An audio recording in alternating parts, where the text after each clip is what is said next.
திமுக கூட்டணியில் தேமுதிக இடம்பெற வேண்டுமென்று விரும்புவதாக திமுக தலைவர் கருணாநிதி தெரிவித்துள்ளார். திமுக தலைமை அலுவலகமான அண்ணா அறிவாலயத்தில் அக்கட்சியின் உயர்நிலை ஆலோசனைக் கூட்டம் புதனன்று மாலை நடந்தது. இக்கூட்டத்தில் மழை வெள்ளத்தின் போது அலட்சியமாக இருந்த தமிழக அரசை கண்டித்து சென்னையில் வரும் 5ஆம் தேதி திமுக தலைவர் கருணாநிதி தலைமையில் கண்டன ஆர்ப்பாட்டம் நடத்துவது என்று தீர்மானம் நிறைவேற்றப்பட்டது.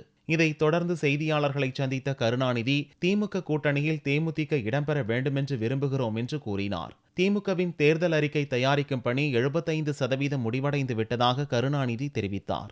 மக்கள் நல கூட்டணி சார்பில் இன்னைக்கு தேமுதிக தலைவர் விஜயகாந்தை இன்னைக்கு சந்திச்சு பேசியிருக்காங்க. ஸோ இந்த சந்திப்பு பற்றி நீங்க என்ன விஜயகாந்தனால் எந்த விதமான கருத்து சொல்லாத காரணத்தால் நானும் அதை எந்த கருத்து சொல்ல வருவது.